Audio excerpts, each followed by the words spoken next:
Amén, amén. Gloria al Señor Jesús. ¿Quién vive? Cristo. Y a su nombre. Gloria. A su pueblo. Y gloria. Dios es bueno. Todo el tiempo. Y todo el tiempo. Dios es bueno. Soldados de Cristo. Más que vencedores. El nombre de Jesucristo. Tiene poder, tiene poder, tiene poder. Un grito de angustia en las calles. Dios nos escuchó y levantó a rescatados por su sangre. Démosle Amén. ese aplauso al dueño de la palabra, al dueño de la iglesia, al dueño de esta obra. Hay poder en el nombre de Jesús. Bueno, reitero un saludo muy especial para todos. Amén. Hemos cantado, hemos orado, hemos leído la palabra. Antes de sentarnos, miremos un texto bíblico, 2 Corintios 10:3. Amén. Gloria al Señor. Y vamos a meditar bajo el tema los 3 enemigos del cristiano. Amén. ¿Cómo es? Amén. Pueden haber muchas cosas más, pero hoy nos vamos a enfocar en 3 cosas Amén. que yo he dicho en mi experiencia de cristiano que son enemistades mías, Amén. con las que tengo que luchar todos los días también. Estos días le decía a alguien, por eso no puedo estar ocioso, porque sé de dónde me tuvo que sacar Dios. Y cuando no estoy en la cárcel, estoy haciendo alguna actividad de gestión, o estoy haciendo una ruta evangelística, o estoy haciendo una visita extramuros, o estoy atendiendo consejería por teléfono, pero no podemos estar ociosos. Amén, así es. Amén. Los 3 enemigos del cristiano. Leamos 2 Corintios, capítulo 10, verso 3. Amén. Que a la letra dice la palabra del Señor. 2 Corintios 10, 3 al 6 dice: Pues aunque andamos en la carne, no militamos según la carne. Amén. Porque las armas de nuestra milicia no son carnales, sino poderosas en Dios para destrucción de fortalezas, derribando argumentos y toda altivez que se levanta contra el conocimiento de Dios, y llevando cautivo todo pensamiento a la obediencia a Cristo, y estando prontos para castigar toda desobediencia cuando vuestra obediencia sea perfecta. Amén. Dando un gloria a Dios se puede sentar. Amén. 3 enemigos del cristiano. Hay ciertos aspectos que pueden desviar nuestro enfoque y estorbar nuestro crecimiento espiritual. Amén. Y entonces mucha gente dice, pero es que hermano, yo he luchado, yo he orado, yo le he rogado al Señor, yo he peleado, no he podido. Es que eso a muchos nos ha pasado. Porque es que no es con nuestra fuerza, no es con nuestra capacidad, es una batalla de fe. Amén. Es entender que si le entrego mi camino a Dios, también hay unas obras que reflejan lo que he hecho en Dios. Porque la fe sin obras es muerta. El apóstol a Santiago escribe: muéstrame tu fe sin tus obras y yo te mostraré mi fe por mis obras. Y a veces obrar en pecado es fácil, pero obrar en santidad es interesante. Amén. ¿Sí o no? Amén, amén. Entonces, ¿cuáles son esos 3 enemigos del cristiano? De acuerdo al tema que vamos a ver ahorita, esos son la carne, que es nuestra naturaleza pecaminosa, ¿cierto? Pablo mismo dice: miserable de mí, ¿quién me librará de este cuerpo de muerte y de pecado? Porque lo que quiero hacer y tengo que hacer no lo hago, y lo que no me conviene y no tengo que hacer, eso hago. Y a veces nos pasa eso. En otro sentido, otra enemistad, otro enemigo nuestro es el mundo. Hablando no de lo creado, sino del sistema y de la corriente que opera de pecado en medio de nuestras comunidades. ¿Sí? Y como tercer elemento, el diablo o Satanás, que anda como león rugiente buscando a quien devorar. Amén. Entonces vamos a mirar en detalle cada uno de estos aspectos. Primero, la carne. A veces se le ve como la naturaleza humana o como la naturaleza de Adán. No, es que yo soy carne, yo soy así, yo así crecí, yo así fui formado, yo así me quedo, yo así me muero. No, Señor. Porque si alguno está en Cristo, nueva criatura es. Las cosas viejas pasaron. Está hablando de nuestra naturaleza. Que antes de Cristo podíamos ser cualquier cantidad de cosas, pero que hoy en Cristo podamos reflejar testimonio. fruto, propósito. Amén. Ahí en Romanos 6, 12 al 14. Si usted tiene Biblia ahí, me ayuda a buscarlo. Romanos. Amén. Romanos 6, 12. Ahí está hablando de un punto interesante. El hermano lo está recitando. Amén. Romanos 6. ¿Quién lo encontró que lo diga duro? Amén. ¿Cómo dice? No reine pues el pecado en vuestro cuerpo mortal. Amén. De modo que lo Obedezcáis obedezcáis en sus... concupiscencias. Hasta ahí. ¿Qué significa eso? Que la decisión es mía. Amén. Amén. El diablo puede provocar, puede tentar, pero no puede hacer pecar. El que peca es el que toma la decisión. O sea, yo. Entonces es un asunto de criterio, es un asunto de carácter, es un asunto de decisiones. Yo puedo decir sí o puedo decir no, y es mi libertad de decisión si lo hago o no lo hago. Pero si yo quiero tener la gloria de Dios en mi vida, si quiero gozar de privilegios de Dios para mi propósito, entonces sabré decidir. Alguien me dijo, no es que usted lo obliga. Oiga, pues quisiera que me obligaran a veces porque era una caspita. Pero Dios no me obligó. Me ayudó, me orientó, me formó, me cambió la estructura de mi pensamiento, enfocó mis sentimientos, me hizo nuevo.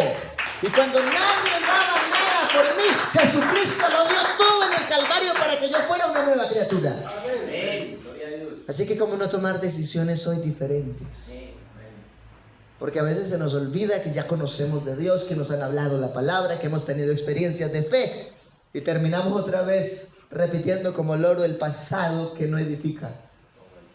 Y esas decisiones son nuestras. Y la idea es cuidar nuestras decisiones. Recuerde que nadie lo puede obligar. El pastor no lo puede obligar, el director no lo puede obligar, yo no lo puedo obligar. Pero si usted quiere estar sano y en un propósito bien establecido, entonces entenderá que aunque todo le es lícito, no todo le conviene. Que aunque todo es lícito, no todo edifica. Y somos nosotros los que decidimos qué nos domina y qué no. Y si a veces la lucha es con nuestro propio carácter, entonces me humillo en la presencia de Dios. Porque es la mejor forma de dominar mi carácter. Y si veo que el problema es de pronto enfermedad, también llego a la presencia de Dios porque Él en su palabra dice que es mi médico. Amén. Y si de pronto estoy en angustia, en nostalgia, en tristeza, busco su Espíritu Santo porque dice que Él es el consolador. Y yo no conozco un mejor consuelo que lo que da Jesús en el alma. Nadie más consuela así. Amén. Entonces sigue diciendo aquí exactamente el texto. Tengan cuidado de no obedecer en sus concupiscencias.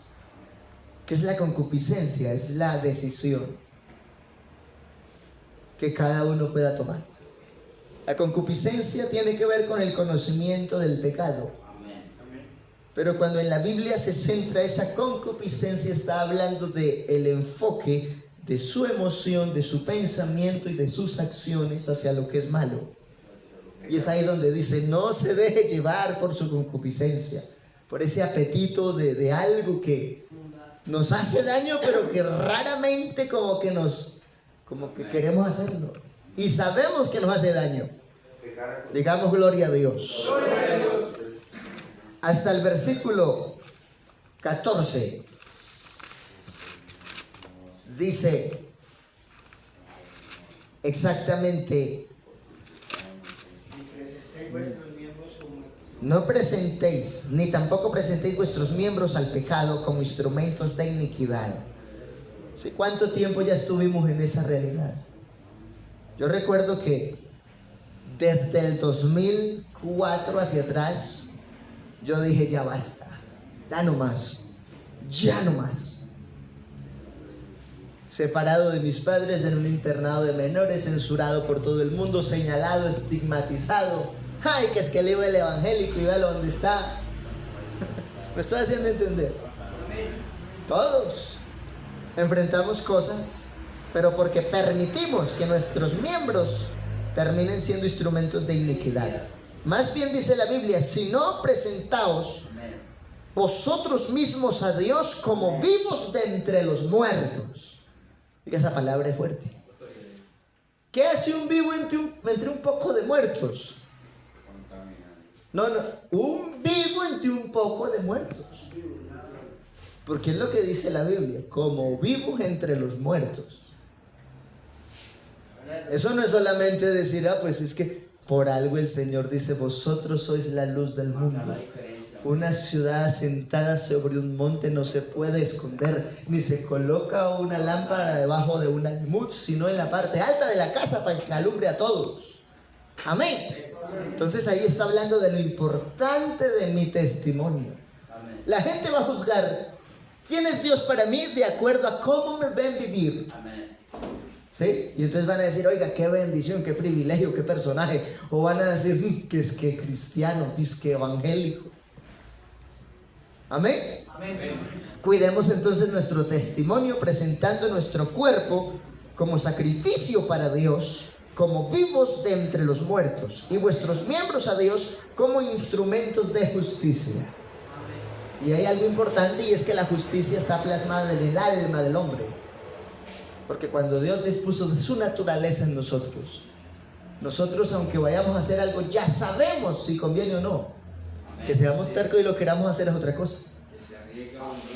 Que se arriesga, dice uno. Pero realmente aquí debemos ser instrumentos de justicia. Ayudemos a cuidarnos. Ayudemos a que las cosas se hagan bien. Y recuerde lo que la Biblia dice: ninguno busque su propio bien sino el del otro. Haya pues este mismo sentir que hubo también en Cristo Jesús, que se despojó a sí mismo por amor de nosotros. Uno dice, si Él, siendo soberano, Rey de reyes, Señor de señores, dueño del trono de gloria, ¿qué necesidad tenía de vestirse de carne y morir por nosotros? Porque la Biblia misma dice que solo la sangre de Cristo nos podía limpiar del pecado. Por eso Él en su amor vino, entregó el mensaje, lo cumplió. Y para sellar el pacto murió en el Calvario y al tercer día resucitó como primicia de los que resucitan por fe. Amén. Entonces, hermano, cuidemos nuestros miembros para que seamos instrumentos de justicia. Eso ya es lo que Dios nos pide. Y si yo quiero vivir en la fe, debo morir al pecado. Porque Pablo dice, y si hemos muerto al pecado, ¿cómo viviremos aún en él? Pero no es solamente de saberlo, porque yo he escuchado gente aquí que sabe más Biblia que yo, pero vive en un caos. Yo digo, bueno, pero aquí ¿qué pasó? El conocimiento debe ir acompañado de oración. Pero ese conocimiento acompañado en una oración ferviente debe verse reflejado en una vida diferente. Amén. Y si no, solo sería un palabrero más. Amén. Y Dios no quiere palabreros, Dios quiere adoradores. Amén. El que adora a Dios vive para Él. El que adora a Dios cuida el testimonio. El que adora a Dios ama la palabra. El que adora a Dios cuida la exhortación. Amén. Amén. Gloria al Señor. Con total seguridad podemos afirmar que el más terrible adversario que tenemos, nuestro peor enemigo, somos nosotros mismos. Oiga, tremendo. La Biblia dice que nuestra naturaleza pecaminosa humana, también llamada la carne o el yo, y nos quedamos con ese yo, y es que yo esto, y es que yo aquello, y es que... Y uno sabe que lo más peligroso es estar hablando. Porque aparece alguien por ahí que lo puede dejar callado. ¿Sí? Es mejor hablar en Dios y no en nuestra carne. Porque cuando uno habla en la carne cosecha consecuencias. Pero cuando uno habla en el Espíritu, disfruta de la gloria de Dios y de muchos beneficios. La carne y el yo nunca está satisfecho. Hablando de nuestra naturaleza de carne, siempre desea o más dinero, o más atención, o más comida, o más lujos, en fin, de todo pide. ¿Es así la carne o no? Amén. Y por eso nuestras cárceles en Colombia se llenan de gente. Porque el apetito de la carne y en el afán de obtener el 80 y pico del porcentaje de internos es por amor al dinero. Por una cosa o por otra. Porque la carne siempre está pidiendo. Digamos gloria a Dios. ¿Quién vive? Cristo. Entre las cosas que pide encontramos que quiere una personalidad diferente, una mejor apariencia, unas mejores cosas, y nunca se quiere sentir satisfecho con lo que tiene. Siempre está anhelando más y deseando más. Es posible que la carne se sienta satisfecha por un tiempo, pero pronto comenzará a desear algo más, llenar el vacío que hay en ella. Nuestra naturaleza humana tiene un objetivo principal en el cual se centra. La Escritura dice, andad en el Espíritu, Gálatas 5:16. Andad en el Espíritu y no satisfagáis los deseos de la carne. Los deseos de la carne me destruyen. Pero si yo ando en el Espíritu, me puedo cultivar para mi propio bien y para el bien de los que amo y de los que me necesitan. ¿Cuántos quisiéramos restaurar muchas cosas? Amén. Bueno, entonces ya no depende de andar en mi carne y en mis apetitos, sino ¿qué quiere el Espíritu de Dios para mí? Ay, pastor, ¿y yo cómo descubro la voluntad de Dios? En la palabra. ¿Cómo así? Sí. El Señor dice, el que cree en mí, como dice la Escritura. No, es que yo creo a mi manera. No es ni a la manera suya ni a la mía, es al diseño original. Ya está escrito en la Biblia. Quiero conocer la voluntad de Dios, ahí está. Amén. Amén. Y cuando yo amo a Dios y me someto a Dios, disfruto de los favores de Dios. Amén. Amén. Pero el consejo de Gálatas es, ande en el Espíritu. Por eso aquí es un propósito constante y diligente, la invitación a orar, la invitación a escuchar la palabra, la invitación a participar de la alabanza, de cantar juntos en unidad y en unanimidad. Amén. Porque si aprendemos a andar en el Espíritu, todo cambia. Yo recuerdo que la directora del internado Lepanto me dio las llaves, me nombró monitor. Yo salía de ese lugar como si fuera mi casa. Y todo el mundo decía, es que ¿qué tiene Oveimar que no tenemos nosotros? Pero yo por dentro decía, yo tengo unción, yo tengo fe, yo tengo a Dios, yo tengo nueva vida, yo tengo un nuevo espíritu, yo tengo un nuevo proyecto de vida, porque Él lo hizo todo nuevo, porque le creí, porque me dispuse a obedecerle. Claro, muchos decían, no, yo no entiendo cómo es que piensa, pero es que somos renovados a partir del espíritu de nuestro entendimiento. Amén. Amén. Por eso también dice la Escritura que morimos juntamente con Cristo en cuanto al pecado, y entonces debemos ahora estar en la fe considerándonos muertos al pecado, a sus deseos, a sus demandas, crucificados con Cristo. Romanos 6:11 dice, también vosotros consideraos muertos al pecado. Entonces cuando uno se muere al pecado, aunque otro quiera hacerle un montón de cosas, uno no reacciona, porque un muerto no reacciona. Pero eso es lo que nos pasa. Alguien dice algo, habló algo, expresó algo y de una vez rebotamos en la carne porque estamos vivos en la carne. Cuando aquí dice, muertos al pecado. ¿Sí? El que está muerto al pecado puede hacer lo que dijo Jesús. Si te dan en una mejilla, vuélvele también la otra. No, pastor, no sea exagerado, ¿cómo se le ocurre una cosa de esas? Si te has muerto al pecado, lo puedes hacer. Yo ya lo hice. El asunto es que cuando iba a la segunda, yo dije, Señor, ¿será que yo sí tengo espíritu de oveja para soportar el segundo? ¡Qué duro! Fue fuerte. Estaba yo hablando de fe y del amor de Jesús y vino uno lleno de cargas demoníacas y me metió la mano. Y en ese momento yo entendí que tenía espíritu de oveja. Porque seguí predicando. Pero yo por dentro decía, Señor, ¿y será que sí soporto ponerle la otra mejilla? Y seguí predicando, pero por dentro tenía mi carne ya como en un abatimiento, que somos humanos. Pero ¿sabe qué es lo más interesante? Que es más poderosa la palabra de Dios que el poder de la carne. Y ese hombre que atentó contra la fe en ese momento y que se oponía al sermón, hoy es un predicador más del Evangelio de Jesús. Así que vale la pena creerle a Dios, disponernos para Dios. Yo humanamente había podido decir, Señor, póngale la mano.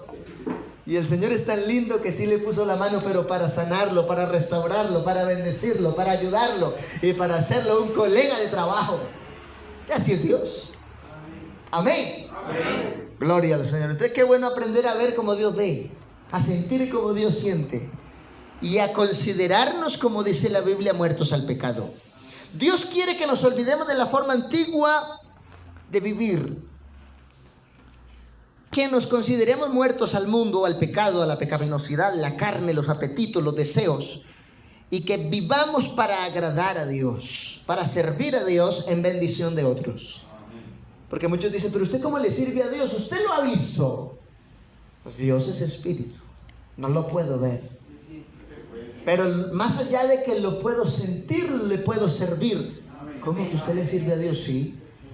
Cada que doy un mensaje, cada que comparto una consejería, cada que hago una ruta evangelística, cada que me siento a hablar con un interno, cada que estoy en un programa de comunidad terapéutica, cada que estoy en un proyecto psicosocial a la luz de la Biblia, estoy sirviendo a Dios en medio de mis semejantes. Y el que toma la palabra, la valora, se apropia de ella y crece en Dios, disfruta de un cambio de vida y se vuelve un buen cristiano. Y hasta la misma guardia dice, pastor, ¿qué le hizo? ¿Qué le dio? Amén, amén, aleluya. Y es Dios el que da todo para poder surgir en victoria. Nosotros solamente transmitimos el mensaje, pero Él es el que da el Espíritu Santo para que ese mensaje sea práctico en nuestra vida. Amén. Hebreos 12:1: despojémonos de todo peso y del pecado que nos asedia. O sea que la decisión, ¿quién la toma? Yo soy el que digo, me voy a despojar del pecado. Yo soy el que digo, me considero muerto al pecado. Yo soy el que digo, voy a tener espíritu de oveja en el reino de los cielos. Amén.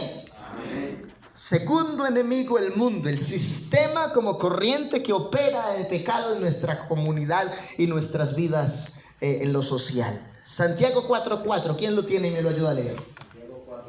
Santiago 4:4. Oh almas adúlteras. Oiga, qué texto tan duro. Dice, Señor, ¿cómo tú estás hablándole a la gente? Que Dios a veces cuando habla claro, Él no se pone que vamos a compañitos de aguatilla, no. Cuando Dios tiene que hablar claro, habla claro. Resulta que había una cantidad de gente allá en la iglesia donde estaba predicando el apóstol a Santiago, que tenían doble identidad en el culto. Amén, aleluya, santidad a Jehová, y casi que le salía la aureola aquí arriba. Pero cuando no estaba el pastor, ni el apóstol, ni el predicador, era un 8 afuera. No les faltaba sin el trincho y ya casi se les veía la cola. Perdónenme que sea tan expresivo, pero me hago entender. Y entonces Santiago en su mensaje dice, no Señor, eso se llama adulterio espiritual. O vivo para Dios o me quedo en el mundo, pero qué mejor luchar y permanecer en Dios, porque es el que me llamó y el que tiene la capacidad de hacer de mí una nueva criatura. El que lo crea, grite gloria a Dios. ¡Gloria a Dios! Y aquí entonces dice, ¿no sabéis que la amistad del mundo es enemistad contra Dios? No está hablando de tener amigos de la carne, porque yo, y si no, entonces yo como entro a los patios. Yo tengo mucho amigo allá. Lo que pasa es que no participo del mundo de pecado del que ellos participan. Pero esa gente cuando me ve hasta me abraza. Así que cuando hablo de no hacerme amigo del mundo, es de la naturaleza del pecado en lo que viven. Pero como tal aprendemos a amar las criaturas como Cristo nos amó, para poder restaurarlos y sacarlos del medio del pecado y que tengan una vida para Dios. Amén. Porque cuando una persona malinterpreta este versículo, entonces no se hace amigo de nadie. Y todo el mundo dice, sea evangélico, más amargado. Perdóneme cómo va a sonar, parece un zumbo solín. Pues allá solo, serio, amargado, triste. No tiene vida social, no, así no es. Una vez mi padre estaba compartiendo con un grupo de la iglesia y estaban riéndose y dentro de los comentarios una hermanita como que había malinterpretado ese versículo. Pero usted, ¿cómo puede decir eso si usted es el diácono de la iglesia? Digo, sí, yo soy servidor de Dios, pero no soy amargado. Sí, que la gente cree que ser evangélico es ser amargado. No, ser evangélico es ser una persona feliz. que sabe disfrutar, que sabe compartir, que se sabe reír, pero dentro del contexto de lo que es bueno, de lo que es agradable, de lo que es sano. Y somos felices también. Amén. Gloria al Señor. Así que aquí habla de tener cuidado con la amistad del mundo, de ese sistema que practica cosas que a Dios no le agradan.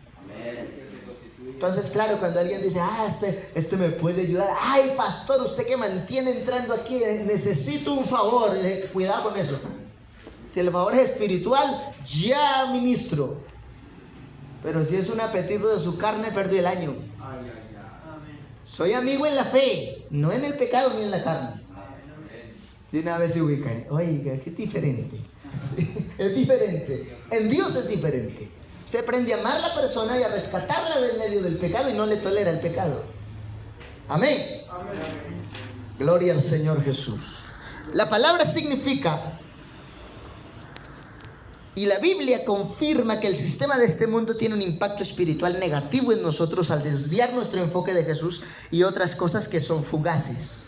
Y entonces yo aquí escucho palabra, escucho sermón, participo de la alabanza, a veces siento la presencia de Dios y hasta puedo llorar sintiendo algo especial, pero cuando me expongo al mundo, entonces aparece el que... ¿Sí o no? Y empieza uno, pero y entonces, y yo... Y es ahí donde uno tiene que fortalecerse en el espíritu de su mente en Dios, para no satisfacer el sistema del mundo.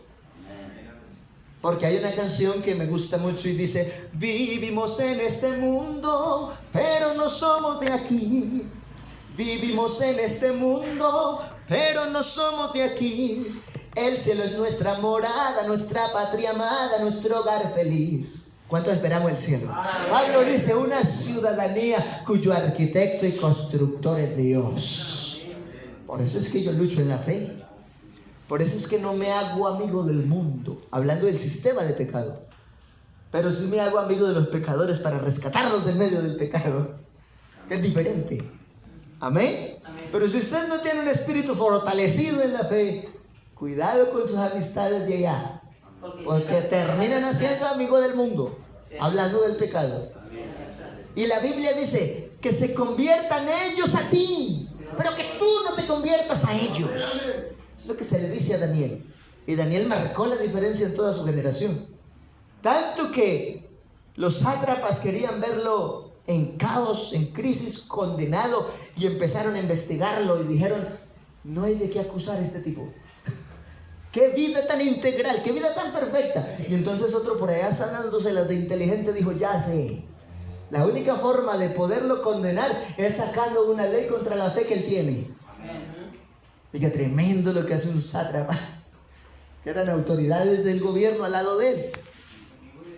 Y entonces, hablando de que este hombre no se dejaba mover por las corrientes, sino que vivía en Dios, aunque había una corriente abundante contraria a él era solito. Porque sus amigos en ese momento no estaban ahí, sino también les toca el pozo de los leones. En ese momento Sadrach, Mesach y Abednego no estaba. Él estaba solo. ¡Ay, que me toca solo! No estás solo, si está Dios contigo lo tienes todo. Amén, amén. Pero ahí está entonces Daniel expuesto al decreto nuevo del rey. Amén. Por espacio de 30 días nadie va a hacer petición ni a Dios ni a otro hombre que no sea el rey. El rey tenía un problemita de orgullo y se dejó convencer por los sátrapas y estableció el decreto. Pero el hombre de Dios no se dejó mover por las corrientes del mundo, sino que abrió las ventanas y las puertas y se enfocó hacia Jerusalén y siguió su programa de oración personal. Y fueron y le tomaron evidencia y lo arrastraron hasta el rey. Y el rey entendió: ahora comprendo por qué se inventaron ese artículo. Para condenar a este justo que ha sido mi mano derecha en el reino. Y el hombre, pues como ya había puesto el sello del anillo real en el decreto, no podía derrogarlo, no podía tumbarlo. Entonces se acerca al pozo con Daniel y le dice: Daniel, el Dios tuyo, a quien tú continuamente sirves, Él te libre. Y tú eres el siervo de Dios. El rey te ama, pero no puede derrogar el decreto. Solamente le dice: el Dios tuyo, a quien tú continuamente sirves, Él te libre. Y lanzaron a Daniel al pozo y se fueron. La Biblia dice que el rey no pudo dormir. Cuando hay un hombre de Dios que no se hace amigo del mundo, pero que sí tiene amigos en el mundo que les ha compartido de la fe, los motiva a lo diferente. Y dice la Biblia que el rey no durmió, sino que toda la noche pensaba en su amigo Daniel.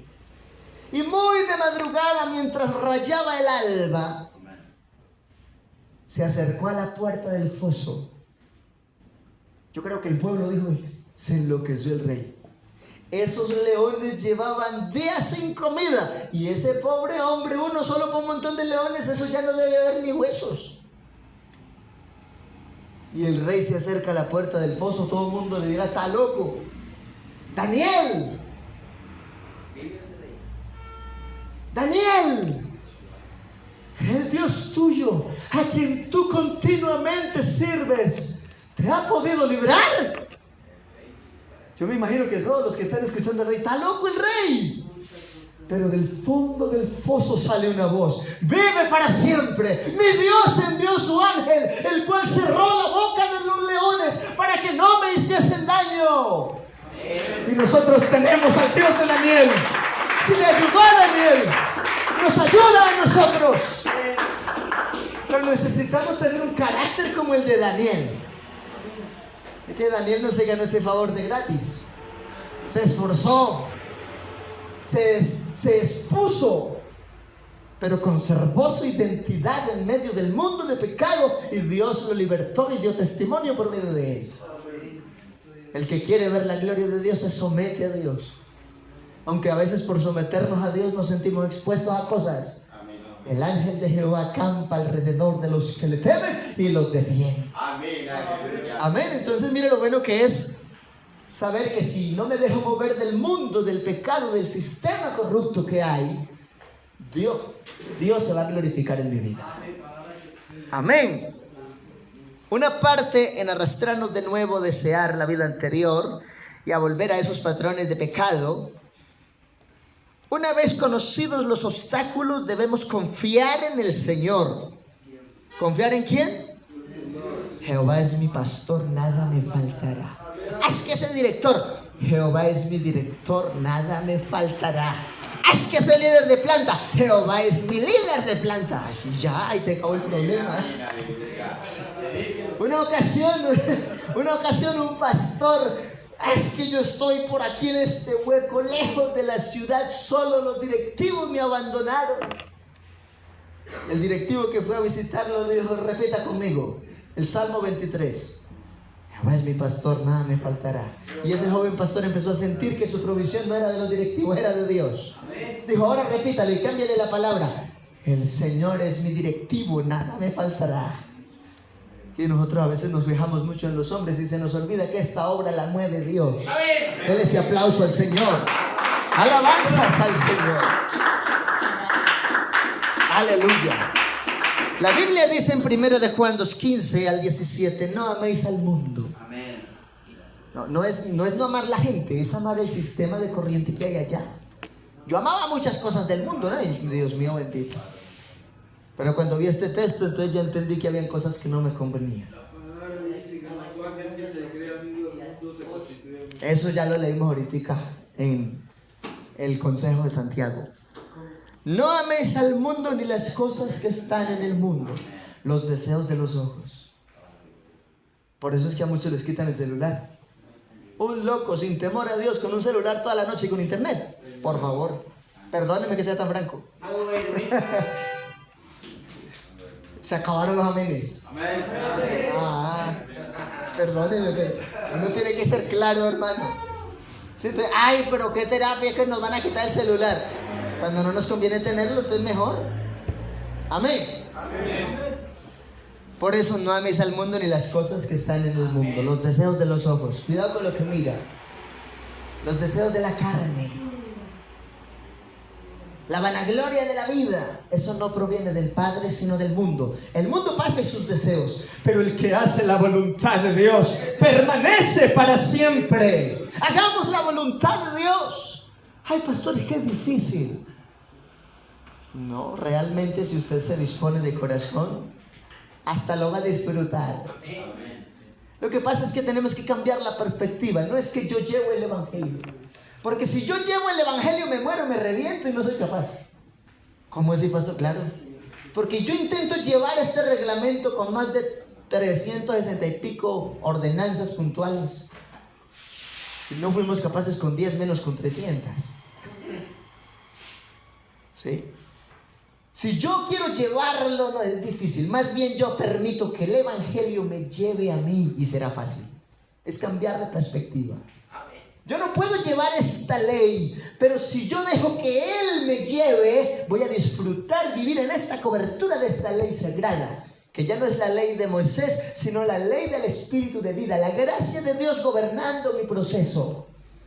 Y hasta la gente dice, ¿qué es lo que tiene? ¿Por qué habla así? ¿Por qué se expresa así? Y mantiene contento a toda hora con una sonrisa de 200, de 100 a 100. Es que no tiene problemas, como todos tenemos.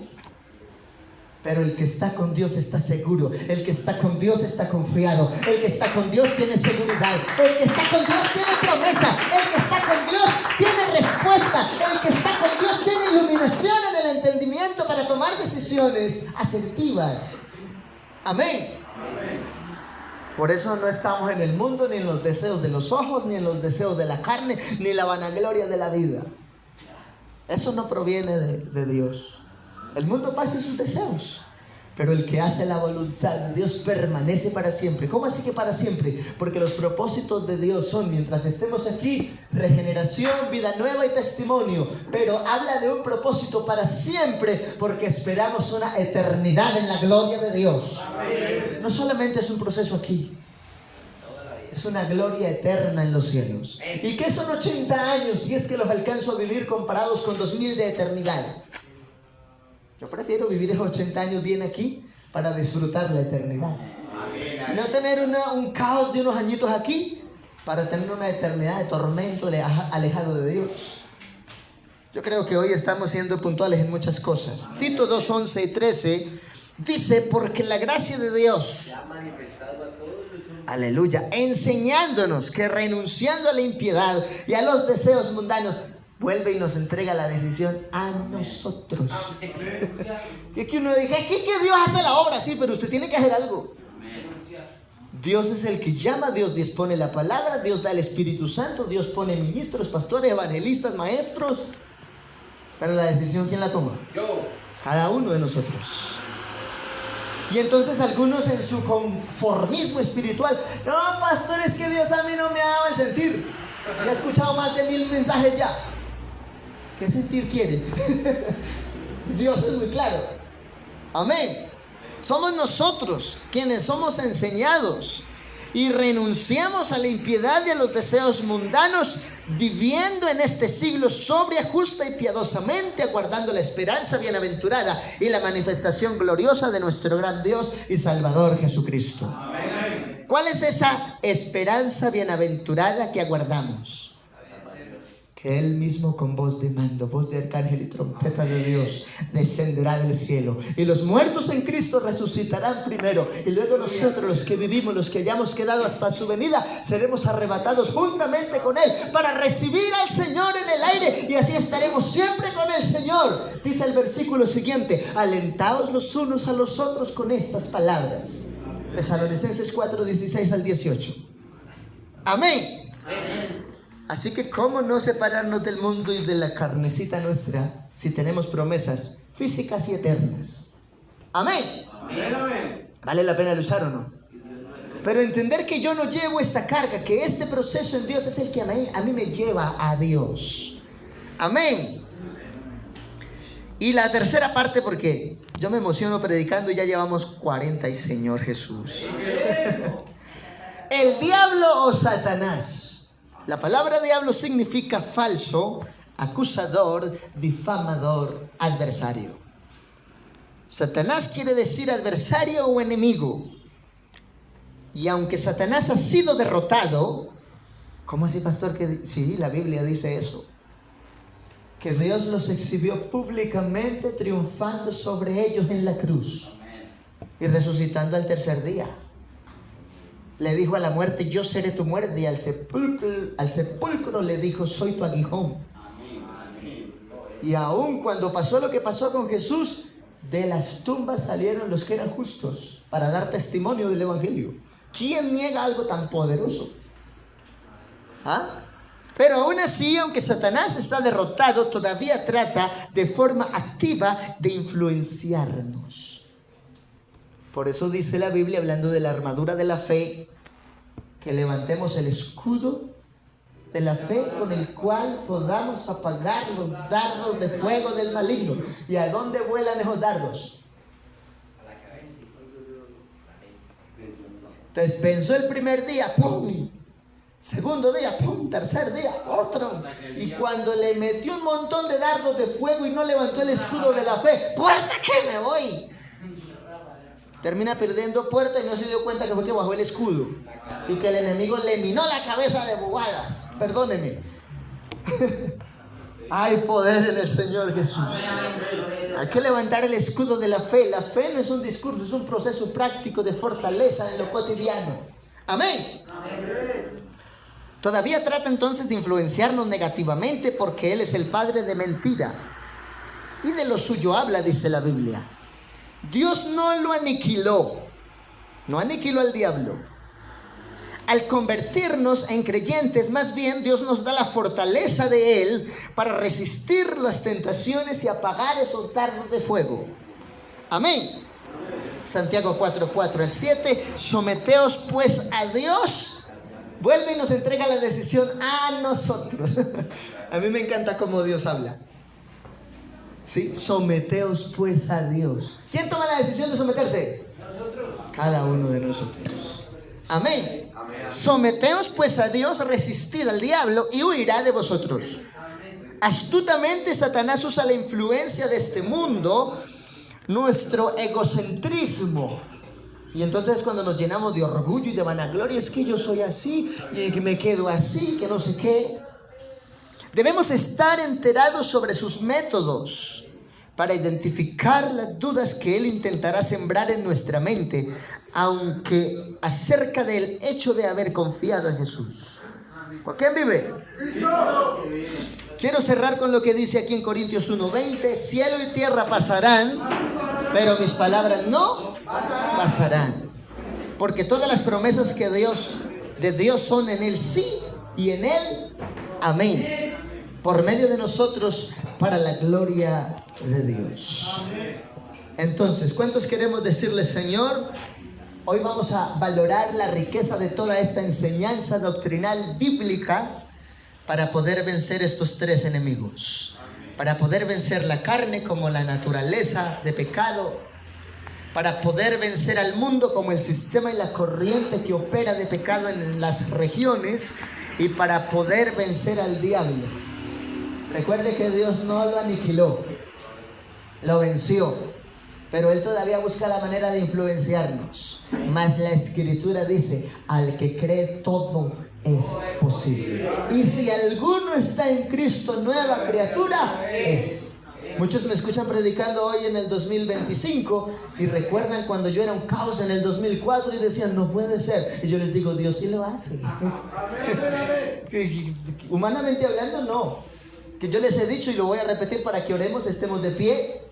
Lo que no pudo la disciplina del sargento Chona, ni las directrices del internado Lepanto, ni la disciplina de la directora Romelia, lo que no pudieron con los psicosociales del instituto, lo que no pudieron los psicólogos del colegio, lo que no pudo el perrero de mi padre, ni la cantaleta de mi madre, perdónenme que sea tan franco. Lo que no pudieron ellos, lo hizo Jesús. En una noche, en un encuentro personal con Él por medio de la palabra. Entreguemos nuestra vida a Dios y que Él nos permita dirigirnos conforme a su propósito establecido en la Escritura. Bendito y soberano Dios Todopoderoso. Si usted quiere venir aquí al altar y oramos, o si quiere arrodillarse ahí en su silla y vamos a orar y vamos a entregarle nuestra plenitud a Dios para que nos ayude cada día a ser mejores. Bendito y soberano Dios. Hoy hemos podido creer lo necesario para ser salvos. Lo importante de vencer nuestros enemigos, de poder superar las concupiscencias que atacan nuestra carne, de poder soportar las vanidades del mundo y marcar la diferencia. Que nadie me obliga, que yo tomo la decisión de someterme a ti, oh Dios, para gozar de propósitos y de plenitud. Como dice tu palabra, Señor, allá en Corintios 10:3. Sujetando toda altivez y todo argumento que se levanta contra el conocimiento de Dios, y sometiendo todo eso a la obediencia a Cristo. Ayúdanos, Dios mío, que la palabra sea una riqueza, que sea un refrigerio, y que tu Espíritu Santo también nos gobierne, que tu presencia nos administre. Alguien que ha sentido que Dios, pues, por su Espíritu y por la palabra ha tocado su alma, que le dé un aplauso con regocijo y con propósito al Rey de la palabra, al dueño del Evangelio. Ese aplauso con el alma al Dios Todopoderoso. En el nombre de Jesús de Nazaret, somos más que vencedores. Gloria a Dios. Bendiciones a todos en el nombre del Señor Jesús, y continúan en la dirección de la administración de la casa. Dios les bendiga a todos.